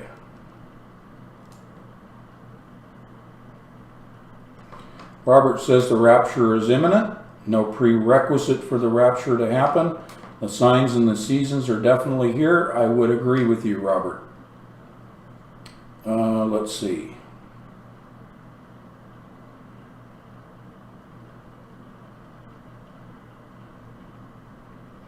Loyalty. Is quantum entanglement quantum computing? What is the relation? Okay, we did the Planck constant. LA. What are your thoughts on Pelosi's bill that's trying to get passed to defund and or reform police departments? Are they trying to guide us toward a lawless society? Yes. Yes, they are. Now, there are enough rational, insane people left in this country to realize if you defund the police, who are you going to call? Who are you going to call? Even the people that are lawless and rioting, and even the idiots that would vote to defund the police, when they have a problem that ordinarily the police would deal with, who are you going to call? I mean, it's absolute insanity, isn't it? I don't think it'll see the light of day. This is just a much ado about nothing. The whole call to defund the police is throwing gasoline on the fire. That's all it is. That's what Pelosi does. Pelosi is the opposite of a fireman. She throws gasoline on a fire rather than water. How's that for a cartoon caricature? If one of you guys are artists, why don't you make up a caricature of Nancy Pelosi dressed as a fireman, fire person, a firefighter, with gasoline coming out of the hose onto the fire, because that's what she is. Donald Trump, I said when he was campaigning that he was the agent of disruption, and he certainly is. Okay? So that's what I think about it. It's insanity, but it's meant. It's meant to stir up the non-thinking masses. That's all it is. Very provocative.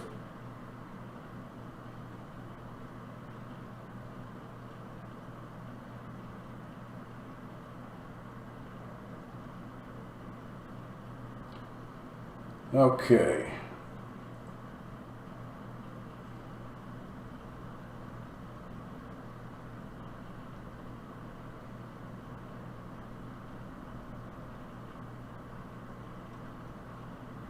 Okay, I'm getting down through here. I think I covered. Alrighty. So, any other questions, go ahead and email me. I'm happy to answer those. We're at a little after 2 hours, so I want to end there, if we may. I want to say thank you for your friendship and fellowship this evening. Kathleen and I always look forward to the live streams. Sometimes we're tired, being completely, forthright with you. Sometimes we're tired because, she works during the day, works a regular job, and, I'm still putting the house and the grounds and everything together here while I'm still trying to pay attention to my research and do the things that I need to do to support you and answer your questions, look at the items that you send to me, and continue to stay abreast of what's going on. So, yeah, we do get a little tired, but we love being here with you. So, tomorrow, Thursday, is Technical Thursday. We'll go into electroceuticals and really the background to what's going on here with this warp speed operation for the vaccine. Who are the players? What are their backgrounds? What are their motivations? What do they seek in their positions? That's what we're going to do tomorrow. Okay? Happy to answer questions, as I said. Please email them. Okay? So God bless you. Have a great evening. And Lord willing, we'll get together again tomorrow. Good night.